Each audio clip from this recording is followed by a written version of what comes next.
Okay, so now if basically now I was taking a look at different software programs related to basically 3D analytical geometry, and what I found out is that, well, for what we are doing here right now, it's not really, it doesn't really make any sense to go and learn all of any of those software packages really, unless we keep using, for example, GeoGebra. GeoGebra is something that is in beta version right now. It has some bugs, of course. It does have some bugs, but for the purposes of what we are doing right now, that's more than enough. If you were to there are, except for there is GeoGebra that we can use right now, and there is also some commercial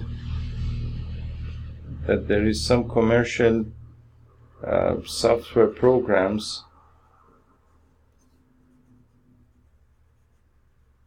which I'm not very familiar with at this point in time, but you would have to pay quite a lot of money, at least some money for them, at least on a subscription basis. Or there is some programs that are, some of which are cross-platform, some of which are on Linux, and so on and so forth. And to be able to use those programs, you need to have a lot of knowledge about different programming languages like C, C++, and, well, all the other programming languages in which those software packages have been written, and quite some other basically whole bunch of know-how about, much more knowledge of mathematics in order to be able to use those software programs. So it doesn't make any sense right now to be using anything else other than GeoGebra. When and if basically the scope of what we are doing is a little bit basically demands more than this, then we will go and probably go with one of the commercial options. The commercial options are usually straightforward. You pay some amount of money every month for that, and you don't really need to basically learn a lot of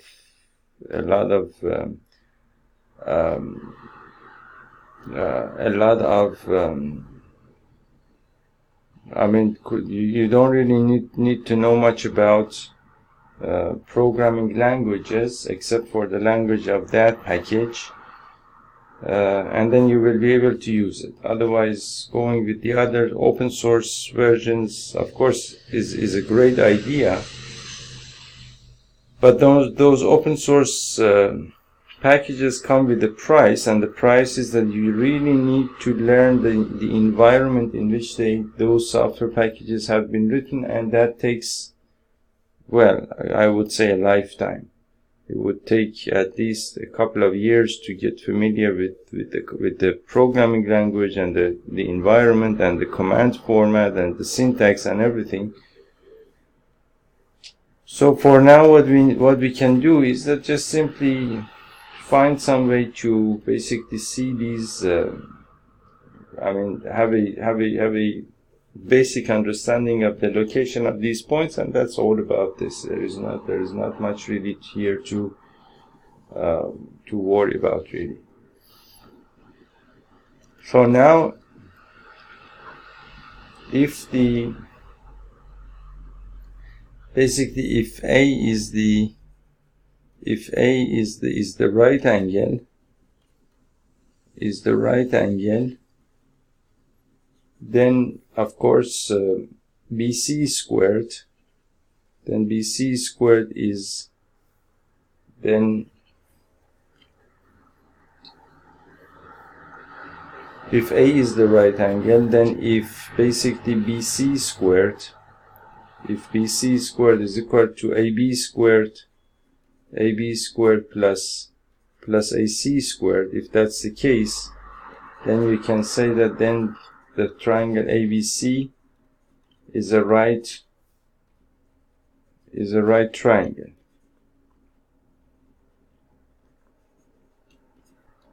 Is a right triangle.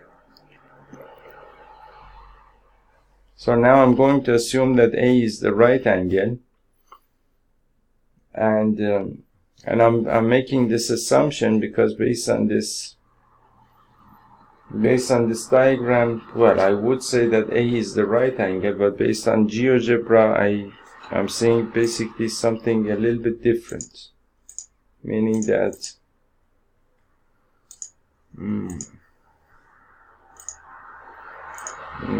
if you come to GeoGebra over here, and this is the scientific calculator of GeoGebra, and this is the graphing calculator of GeoGebra, and this is the 3D. Okay, so over here, the points that I have over here, first you need to take care of this problem, which is of course your z-axis over here. These are the positive z coordinates, these are the negative z coordinates, and this is your x-axis. The red axis is your red axis, and these numbers are negative, although you might not really see them, but the negative sign is really over there. So, and these points are now in the second octant. Now if I keep moving this thing, with this thing, I can see that, well, B might actually be the right angle. So I'm going to assume that B is the right angle for now, and then if B is the right angle, then AC squared is equal to AB squared plus BC squared. AB squared plus BC squared. And so now AC is equal to the square root of -4 whole squared plus 9 minus 7 is equal to 2 squared plus -4 whole squared, which is equal to the square root of 16 plus 4 plus 16. 16 plus 4 plus 16 is equal to 32, 36, which is equal to 6 units. Now, so AC is basically 6 units over here. Now, AB is the square root of these 2 points, so these 2 points would be -1 whole squared plus -1 whole squared plus -4 whole squared, which is equal to the square root of 1 plus 1 plus 16, which is the square root of 18. The square root of 18, which is 3 square root of 2, because square root of 18 is equal to square root of 9 times 2, which is equal to 3 square root of 2. 3 square root of 2. So AB is equal to 3 square root of 2. And BC squared is the square root of basically -4 plus 1, -4 plus 1 whole squared plus 9 minus 6 whole squared plus 6 plus 0 squared, which is equal to the square root of -3 whole squared is equal to 9, and 3 squared is equal to 9. That's the square root of 18, which is basically again the same thing.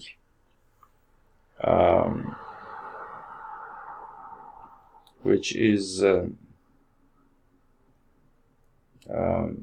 which is 9 times 2, which is 3 square root of 2. 3 square root of 2. That is actually BC. So BC is equal to 3 square root of 2. Now, if I write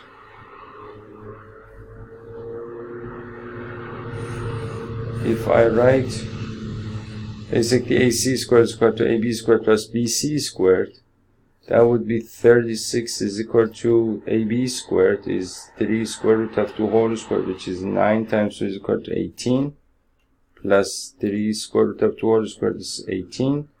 36 is equal to 36, and that is true. So that means that basically means that the triangle ABC is a right triangle,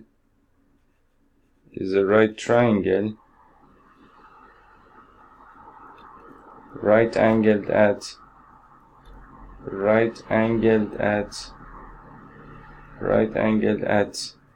angle B.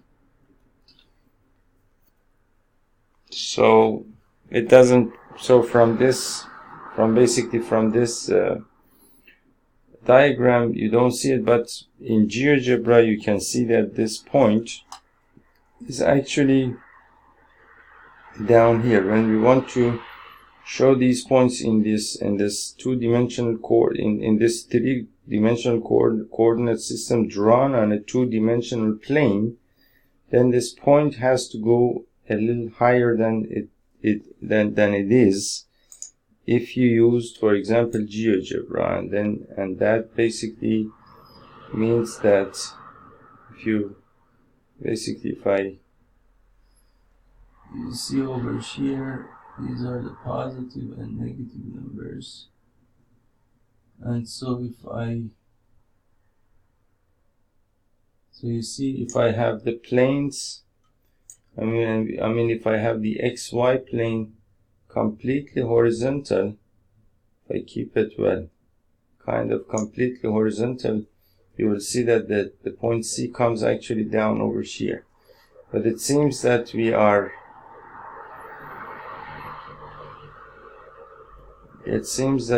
looking at the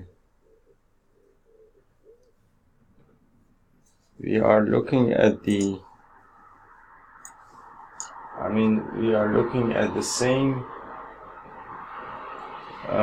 assuming that, for example, assuming that I'm looking at the 3 points in 3D space in this way, and of course only the only thing that I'm seeing is basically the XY axis. I don't see any dimensions in there. The dimension is not really shown here, unless I basically went across this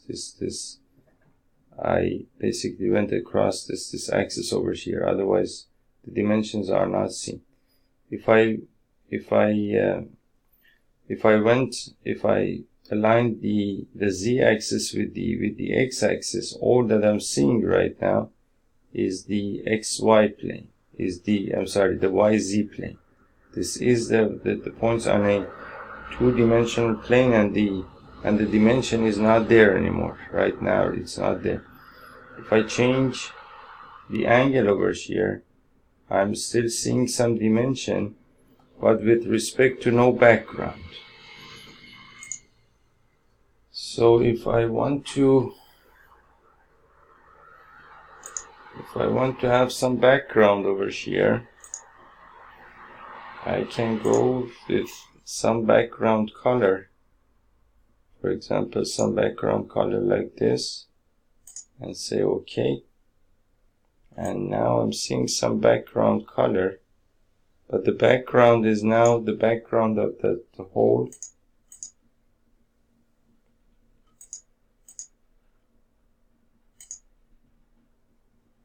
Now the background is the background of the whole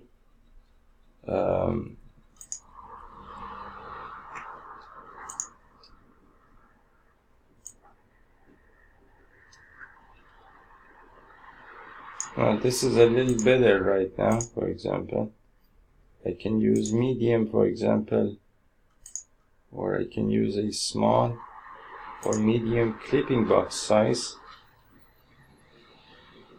and I can use probably none here.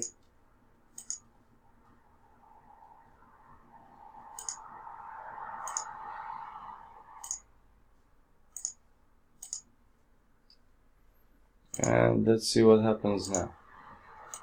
Right now I'm seeing this in a different way.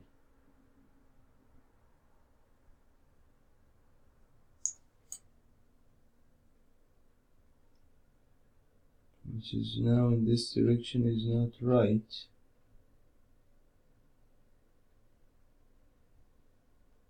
But with respect to these dimensions, now I can see something. You see, now there is this cuboid all around the coordinate system, and now you can actually see the dimensions. That is much better. That is actually much better. And now the green axis is your y-axis, the red axis is your z-axis, and of course this way I'm just seeing the YZ plane. But then if I move the coordinate system a little bit, I can see how these points actually are, or where these points actually are in space with respect to this cuboid over here, which is now I think the problem is actually solved. Now the problem is that I can still do something else which would be pretty amazing. With having this software, you can use these line segments over here.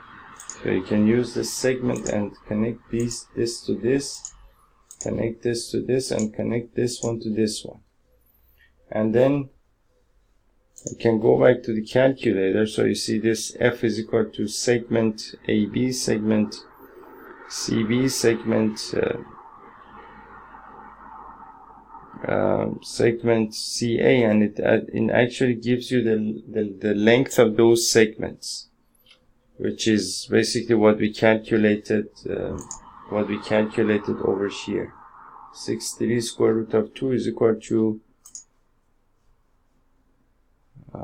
3 square root of 2 is equal to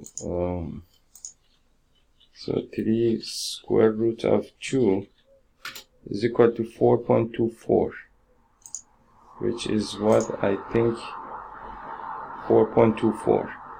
So it gives you the length of those line segments as well. And now that I have connected the three vertices of this geometric shape figure together, I can go over here and I can see that the triangle is actually right angled at B, and that is basically assuming that I'm looking at the x-axis from the behind and the y-axis from the other direction. Meaning that, but if you want to know where you are in the coordinate system, this can be a little bit confusing. So for example, if you were I want to basically align my coordinate system in the ordinary standard way. So we said that basically the green axis is the y-axis. So I'm going to align the green axis along this line, and now you can see that the green axis is right over here, with positive towards the right, negative towards the right. The y-axis is the x-axis is in the standard way, and so now I want to so for example, now I want to go and take a look at this. I want to go this way behind the coordinate system and take a look at this geometric shape in basic this planar geometric shape. So I grab one of these points and then just keep moving it, and you have to be careful.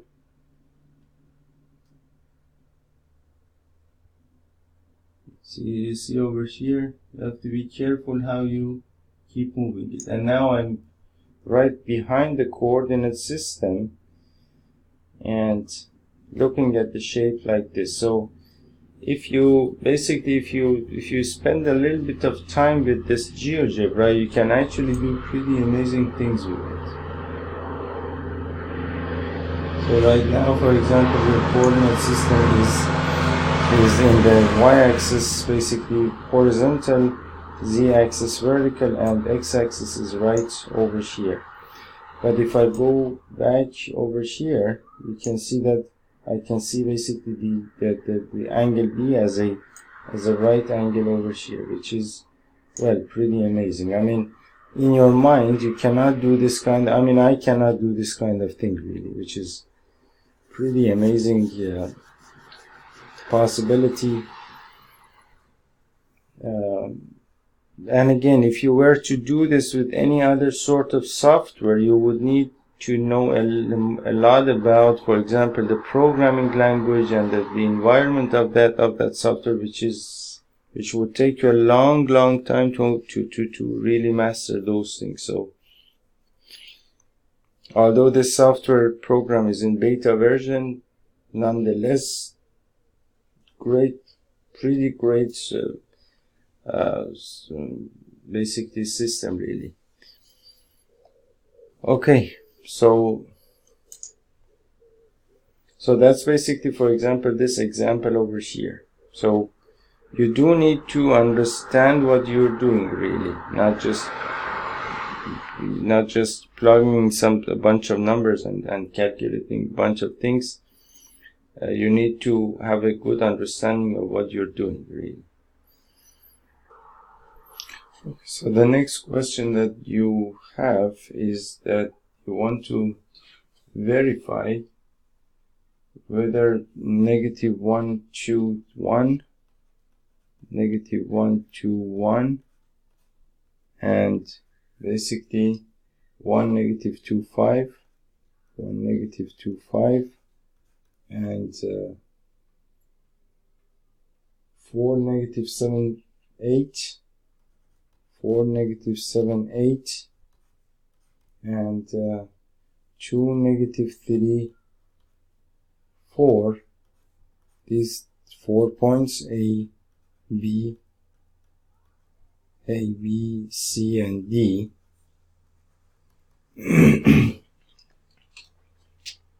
You want to verify that these 4 points are the vertices of a parallelogram. Are the vertices of a parallelogram.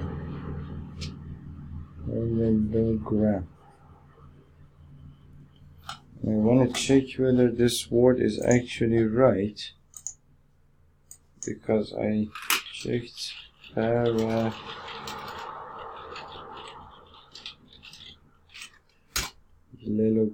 is right. Okay, so you wanna know whether these points are the vertices of a parallelogram. So in order for these points to be the vertices of a parallelogram, basically the lines that we have over here are supposed to be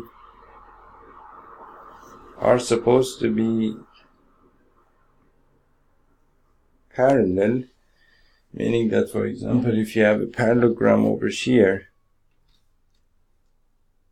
you will have something like this, and then that would be, for example, suppose that this is ABCD, and if this line is parallel to this line, and this line is parallel to this line, we call this a parallelogram. Of course, if AB is equal to DC and AD is equal to BC, that also means that, well, not directly, but it could also mean that it's a parallelogram. But let me see if I can find the solution over here, and then based on that we can decide what the solution must be.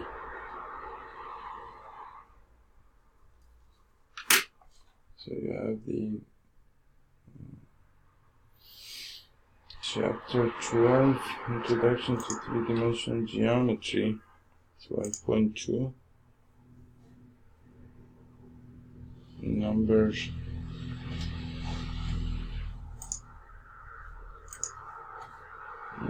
4, no, number 3, part 3, number 3, part 3,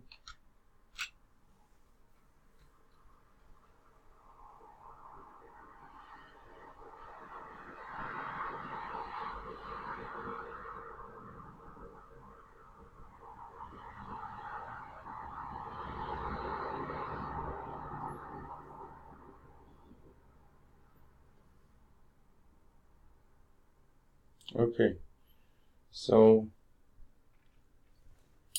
the condition that they have used here is that the opposite sides of the quadrilateral, the condition that they have used here is that the opposite sides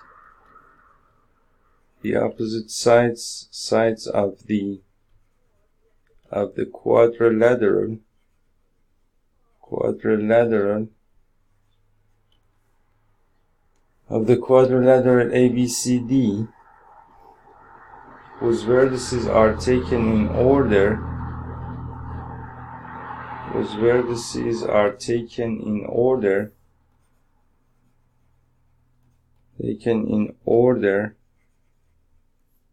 are equal.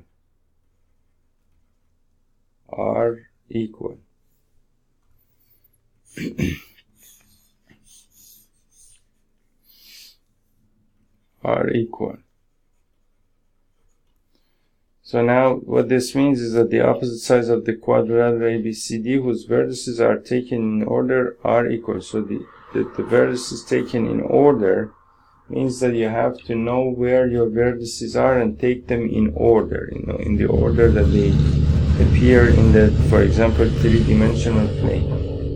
And so let's first, of course, I would just give these numbers to GeoGebra, but just to do it just one more time, I can take this as the x-axis, the y-axis, and the z-axis, and -1, 2,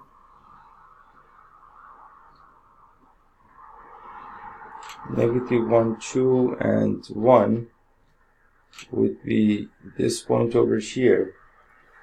So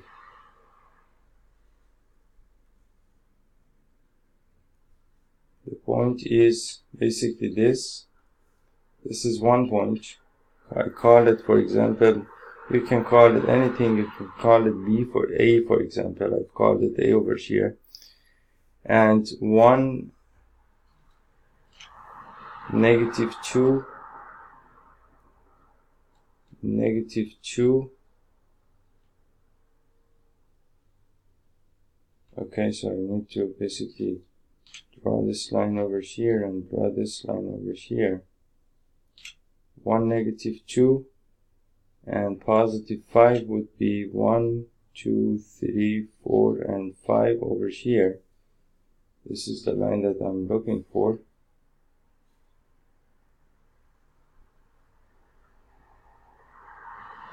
And that's supposed to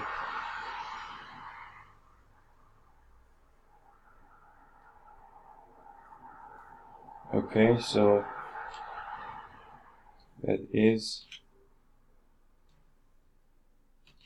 the x-axis, and that is that point B, for example, that we were looking for. And then the point C is 4, so the x-axis is right here. The x-axis is right here, so 1, 2, 3, and 4. And then parallel to the y-axis, -7, 1, 2, 3, 4, 5, 6, and 7. 1, 2, 3, 4, 5, 6, 7 parallel to the x-axis, so I will have this point over here, and then 8 units up would be right here. 1, 2, 3, 4, 5, 6, 7, 8. So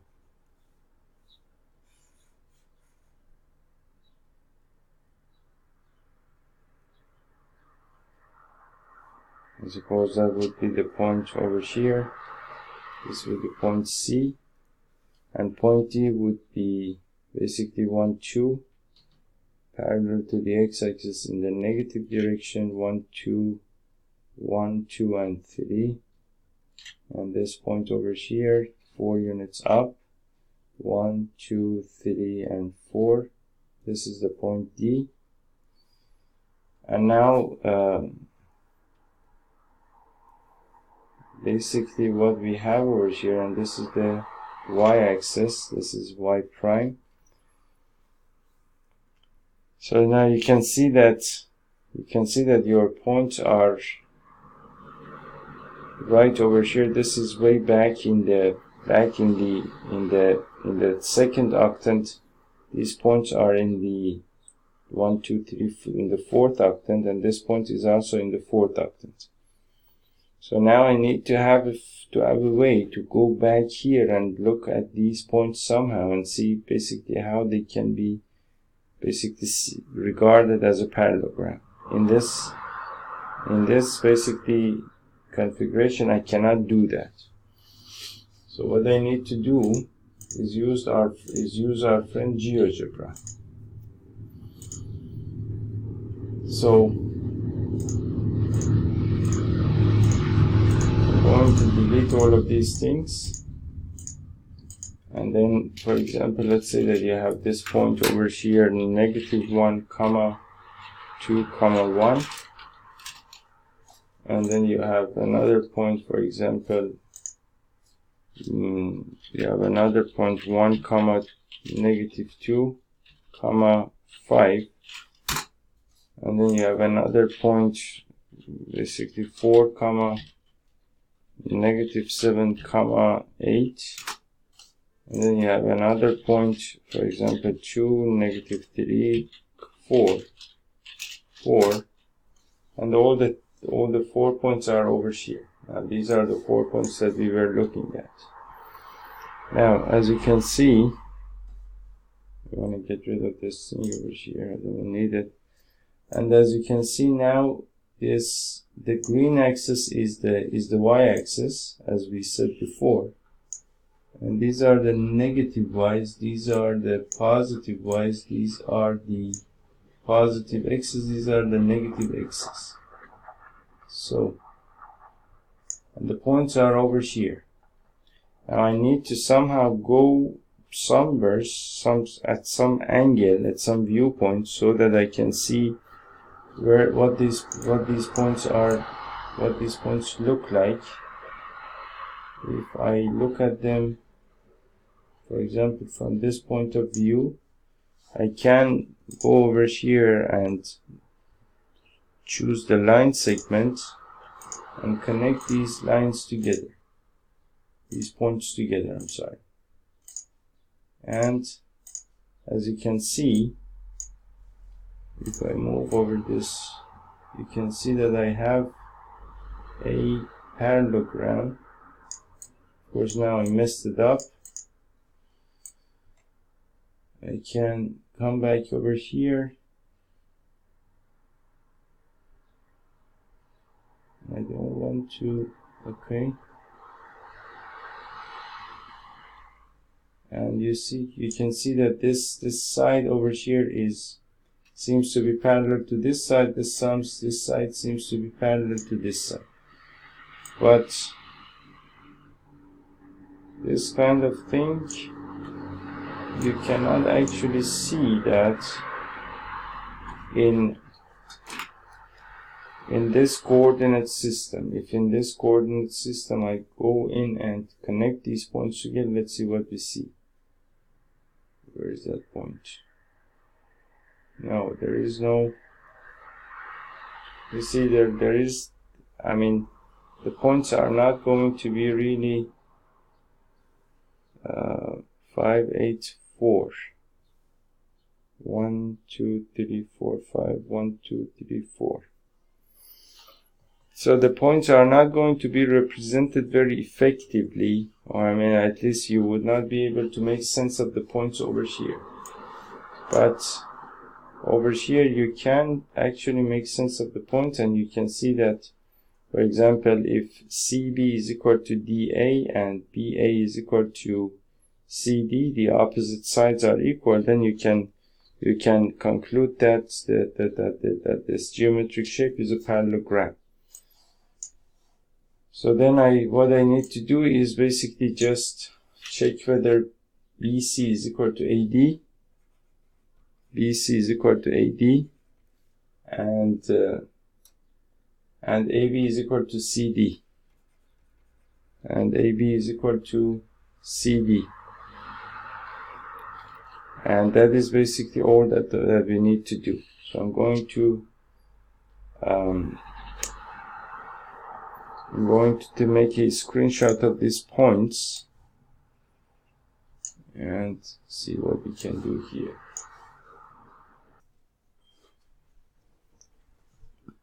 Okay, so now in order to verify these, first of all, BC is equal to AD. BC is equal to AD, and basically the points are -1. The points are basically these points over here. So if you want to basically have a view of these points, you can. Okay.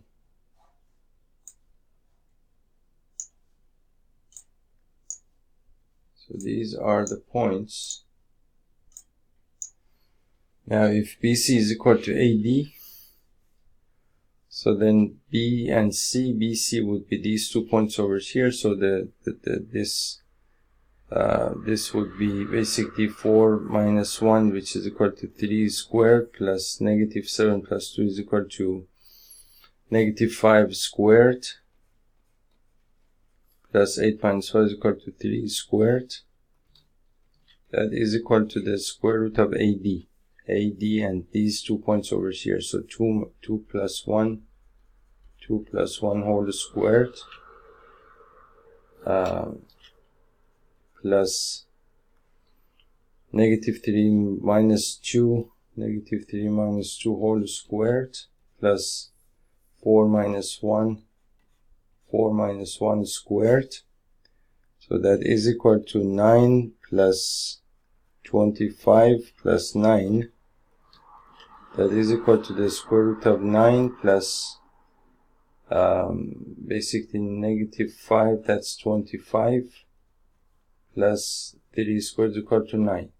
So you can see that these two are of course equal. So that means that BC is equal to AD. Now the second part is AB is equal to CD. AB is equal to CD.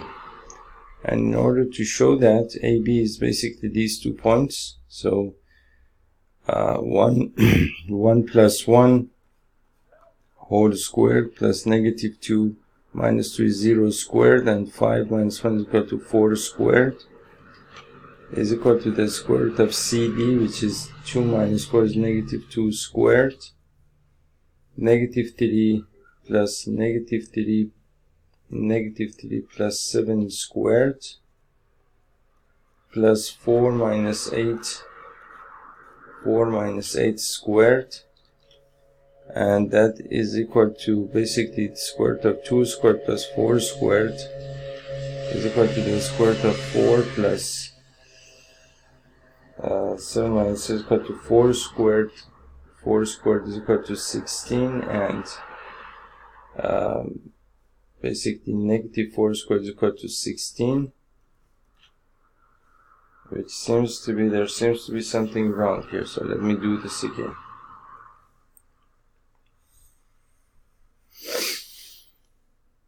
So AB is basically these 2 points, the square root of 1 plus 1 all squared, negative 2 minus 2 all squared, plus 5 minus 1 all squared,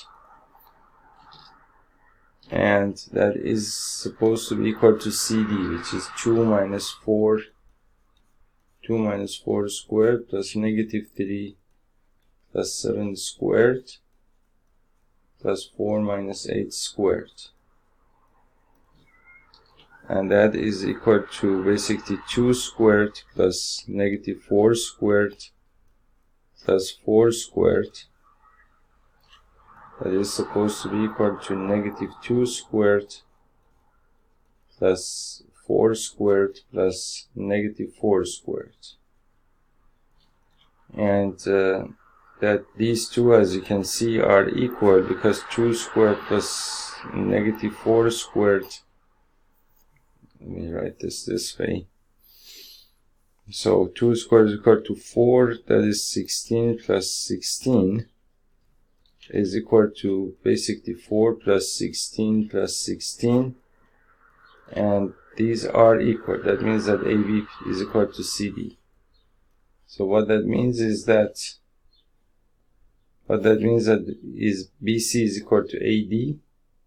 BC is equal to AD, so these two are equal, and AB is equal to CD, so this length is equal to this length. And so you can say that therefore A, B, C, and D are the vertices of a parallelogram.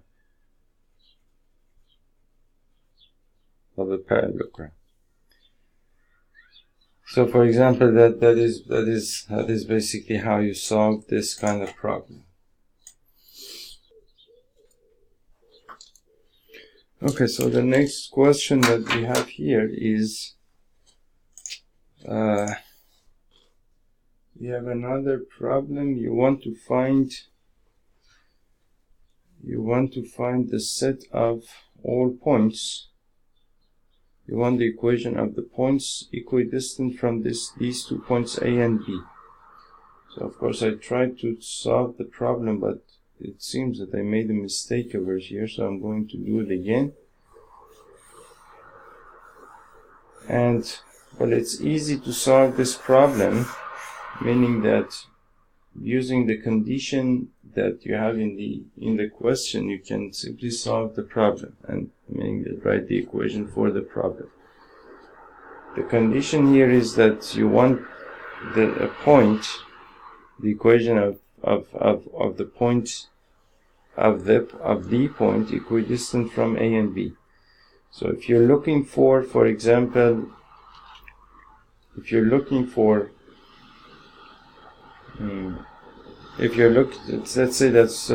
say that you have some 2 points, for example, let's say that you have some 2 points X, and this is Y, and this is Z.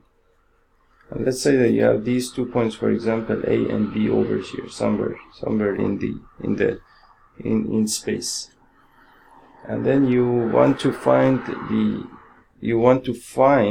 point, basically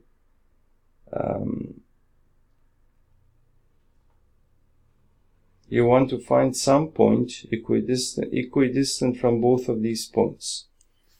So what you can do, okay, so I had to go back a little bit because I said something that was not really relevant here, and then it didn't really make sense in this context. So basically you want to basically the distance AB, the distance AP to be equal to distance BP. So based on the distance formula, you know that AP would be these 2 points, the distance between the 2 points, and that would be this expression, and BP basically would be this expression. Now you want to basically simplify this equation and find out and find out what your x is, what your y is, and what your z is. Okay, so now in order to find your equation from this, from the expression, I did have to basically go through a few steps, and then now I have to come back, because what I realized over here was that over here I would have to consider too many cases, and that would take up a whole complete video. I'm not going to talk about that right now. Just leave that alone for now. And so if you simply squared both sides of this equation, meaning that for example, let's say that, of course, suppose that for example you have the square root of some supposing that you have the square root of a real number. You have the square root of a real number. A belongs to the set of real numbers.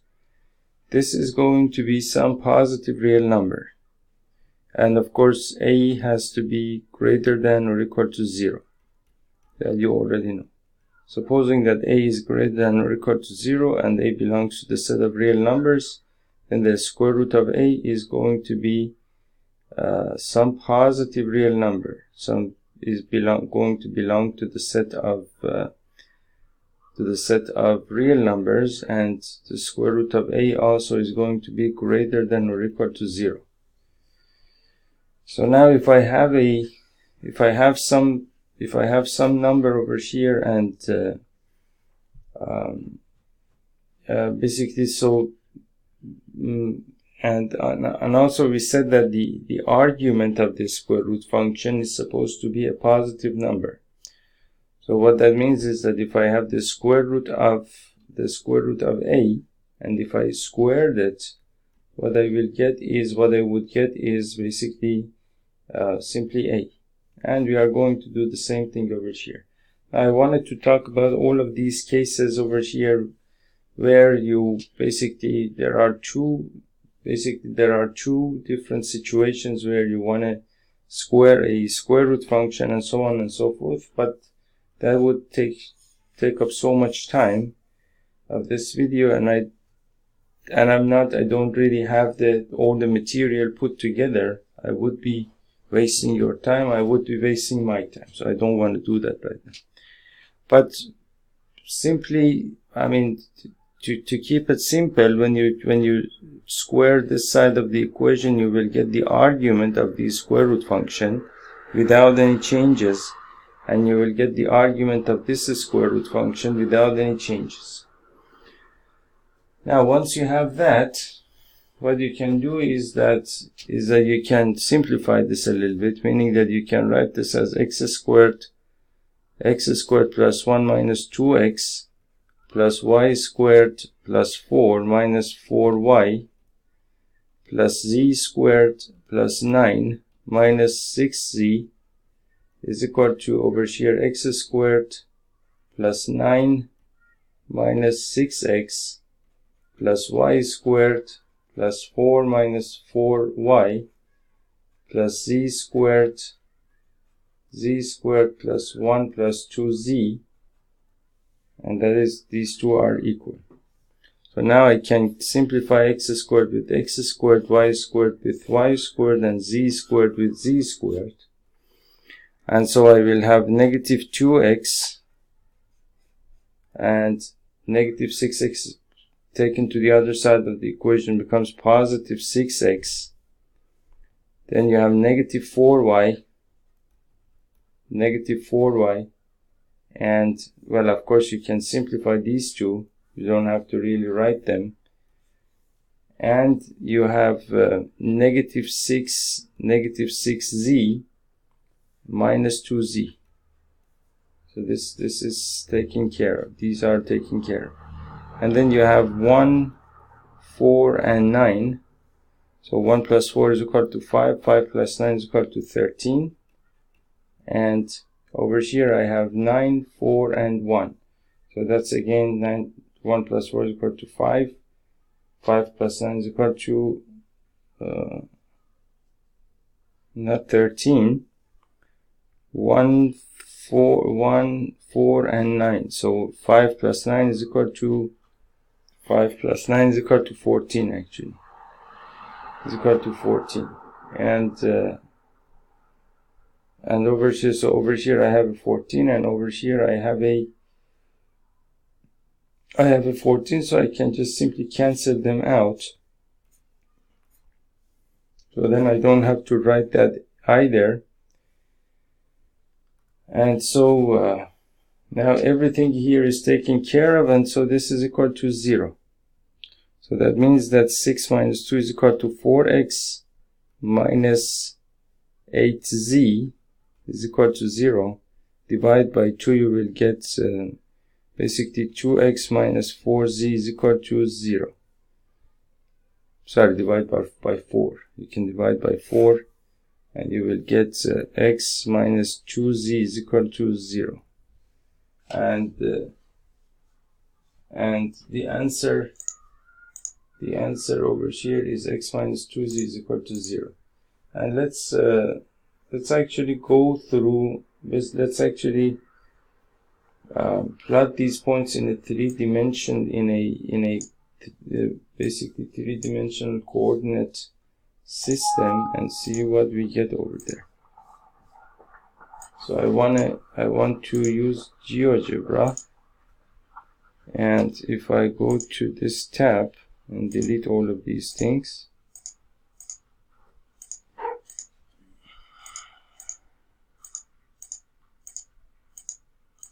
I have basically 2 points, 1, 2, 3.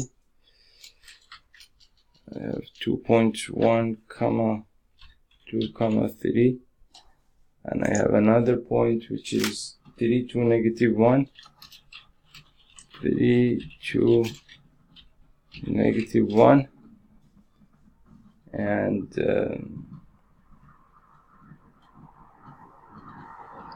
then I have a line as well, which is basically the equation of the line was x minus 2z, I suppose, is equal to 0. X minus 2z is equal to 0. 2z is equal to 0. So as you can see, you will get, of course, this is not a line, but a plane. X minus 2z is equal to 0. It's a plane where basically in three-dimensional space, where basically basically y is not present. And so you can see that the points A and B are over here.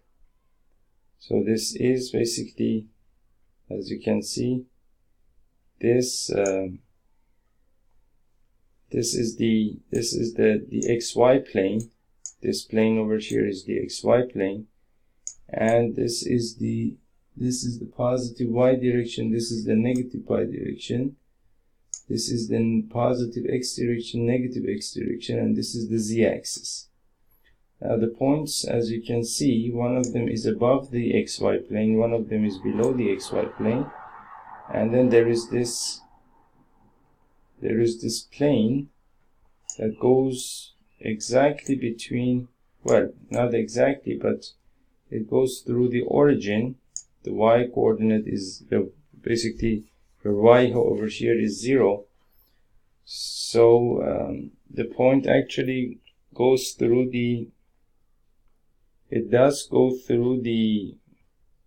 this is the x-axis, I suppose.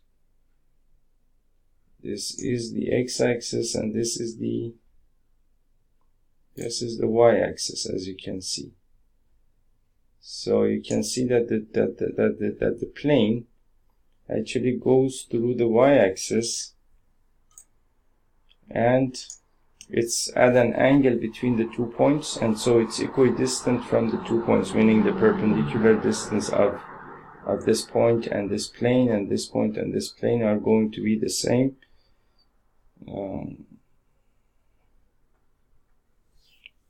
which is basically what this equation represents. So x minus 2z is actually a plane and not a line, basically.